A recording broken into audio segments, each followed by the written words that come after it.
Había algo inquietante en el Hotel Horizon, un antiguo edificio de 5 pisos, en el corazón de una ciudad que parecía atrapada en el tiempo. En la fachada, las ventanas manchadas por el paso de los años reflejaban una luz débil, como si se resistieran a los rayos del sol que, a duras penas, intentaban penetrar en su superficie opaca. Durante décadas, el hotel había sido un refugio para viajeros cansados y turistas de paso, pero en los últimos años, algo extraño había comenzado a ocurrir entre sus paredes. A pesar de su historia, era conocido por su atmósfera peculiar, una mezcla entre la decadencia de tiempos pasados y la inexplicable presencia de sucesos que no podían explicarse por la lógica. El caso de Elisa fue el que destapó el misterio que había permanecido oculto durante generaciones. Elisa, una periodista de investigación, llegó al Hotel Horizon buscando una historia que relataría en su columna. Era conocida por su habilidad para descubrir lo que otros no podían ver, por desenterrar secretos ocultos en los rincones más oscuros de la sociedad. Esa tarde, Elisa no sabía que se encontraba a punto de entrar en un mundo más allá de su comprensión. Elisa había escuchado rumores sobre el Hotel Horizon. Algunos lo describían como un lugar lleno de historia, un pedazo de nostalgia que se desmoronaba lentamente. Otros hablaban de sucesos extraños, pero ella no creía en esas supersticiones.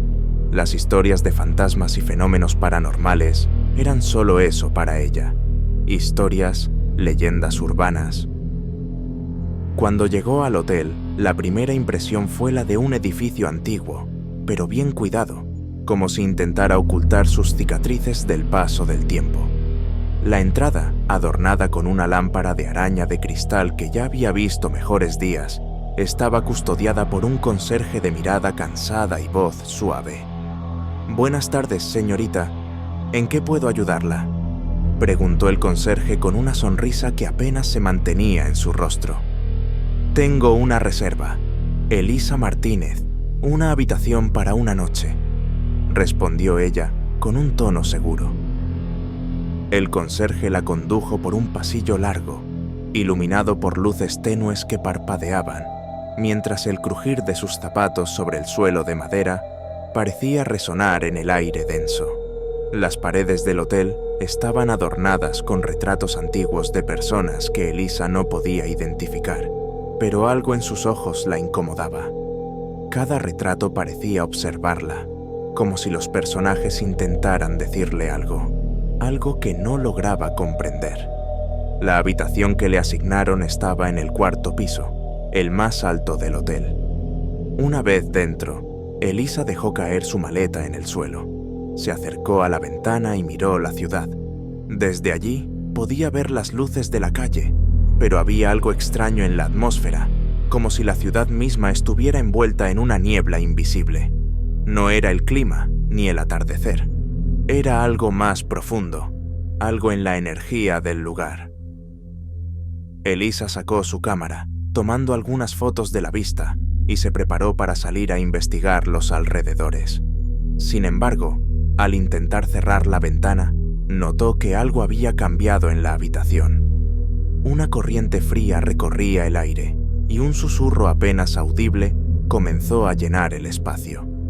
Era suave al principio, como un murmullo lejano, pero pronto se intensificó hasta convertirse en palabras. Elisa intentó ignorarlos, pensando que eran los ruidos naturales de un edificio viejo, pero los susurros se hicieron más claros y comenzaron a aparecer voces humanas, como si alguien estuviera hablando en un idioma desconocido, un idioma antiguo. Sin pensarlo mucho, ella sacó su grabadora de voz, decidido a capturar lo que sucedía. Al principio, las grabaciones eran inaudibles, pero al revisar el archivo más tarde, notó que las voces murmuraban una y otra vez las mismas palabras. «Nosotros nunca nos fuimos». Intrigada, Elisa investigó más a fondo. Se dirigió a la recepción buscando al conserje para hacerle algunas preguntas. En ese momento, el hombre que la había recibido desapareció. Un extraño escalofrío recorrió su cuerpo cuando observó que nadie más estaba en el vestíbulo. El lugar estaba desierto, como si todo el mundo hubiera desaparecido repentinamente. Los ecos de sus pasos resonaban en el gran espacio vacío, y el reloj de la pared parecía haberse detenido en el tiempo. De vuelta en su habitación, Elisa comenzó a investigar sobre el hotel, buscando cualquier referencia que pudiera explicarle lo que había ocurrido. Lo que encontró la dejó atónita. El Hotel Horizon había sido inaugurado a principios del siglo XX, pero no era simplemente un hotel. En sus primeras décadas, sirvió como un sanatorio para enfermos terminales y personas con enfermedades mentales. Según los informes, muchos de los pacientes habían muerto en las instalaciones, algunos bajo circunstancias misteriosas, otros sin recibir la atención adecuada. Las habitaciones donde se alojaban estos pacientes no eran como las de hoy, sino celdas frías y oscuras, separadas por gruesas paredes de piedra. Lo que más la perturbó fue un relato de una paciente que había estado en el hospital, llamada Marina López.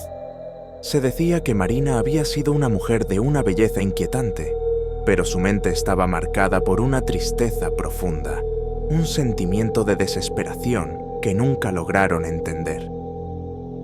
Había sido ingresada en el hotel cuando su familia la abandonó, después de que su salud mental comenzara a deteriorarse. Los informes médicos de la época indicaban que había sido tratada con métodos brutales, que la dejaron en un estado de profunda paranoia y depresión. Marina pasó sus últimos días en una de las habitaciones del cuarto piso, donde nadie pudo encontrar consuelo para su sufrimiento. Después de su muerte, comenzaron los rumores. Algunos decían que su espíritu no había encontrado descanso, que su alma se había quedado atrapada entre las paredes del hotel. Pero el testimonio de los antiguos empleados fue aún más desconcertante. Decían que Marina no había sido la única. Varias otras personas, cuyos nombres estaban borrados de los registros, nunca habían abandonado el lugar. Esa misma noche, Elisa se sentó frente a la ventana, tratando de procesar todo lo que había descubierto. La niebla comenzó a descender nuevamente sobre la ciudad, envolviendo todo en un manto de silencio. El viento golpeaba las ventanas y los susurros volvieron más claros y más cercanos que nunca. La puerta de la habitación se cerró de golpe, sin que Elisa pudiera evitarlo. El aire se volvió pesado y la temperatura bajó drásticamente. Elisa miró alrededor, asustada, y vio cómo la sombra de una figura se deslizaba por la pared. Una figura delgada, alta y del rostro borroso. Los susurros ahora se convirtieron en gritos ahogados, gritos de desesperación. Elisa intentó moverse, pero sus piernas no respondían, como si una fuerza invisible la estuviera sujetando. De repente, la figura frente a ella habló. Su voz era grave y profunda, como un eco del pasado. «Nunca te dejaré ir, como tampoco me dejaron a mí», dijo la voz. Elisa no pudo hablar, pero en su mente resonaron las palabras de Marina, aquella mujer atrapada en el tiempo que había muerto sin encontrar la paz. Elisa comprendió que las almas de los pacientes nunca habían abandonado el Hotel Horizon, que estaban condenadas a vagar por los pasillos, esperando ser liberadas. La mañana siguiente, Elisa se despertó en su cama, empapada en sudor. Parecía que todo había sido una pesadilla, pero cuando miró su grabadora, encontró algo aún más perturbador. Las voces que había grabado la noche anterior seguían allí, claras como el agua, y decían algo más. «Nosotros nunca olvidamos». Elisa dejó el Hotel Horizon esa mañana, pero nunca pudo borrar de su mente lo que había experimentado. A partir de ese momento, su vida cambió por completo. Los susurros, las voces, los rostros de aquellos que habían muerto en el hotel nunca la dejaron en paz. Y aunque intentó contar su historia, nadie creyó en ella, porque lo que sucedió en el Hotel Horizon no era solo una historia de terror. era una verdad inquebrantable, una verdad que quedaría oculta en la oscuridad de las paredes del hotel para siempre. El Hotel Horizon sigue allí, en pie, esperando a la próxima víctima, la próxima persona dispuesta a adentrarse en el olvido. Y aunque la mayoría pasa por delante sin darle importancia, algunos lo miran con una extraña sensación de inquietud, como si algo en sus entrañas les advirtiera: no entres. Si te ha gustado este contenido, no olvides darle me gusta y suscríbete al canal para más relatos e historias oscuras como esta. Gracias por tu apoyo y nos vemos en el próximo misterio.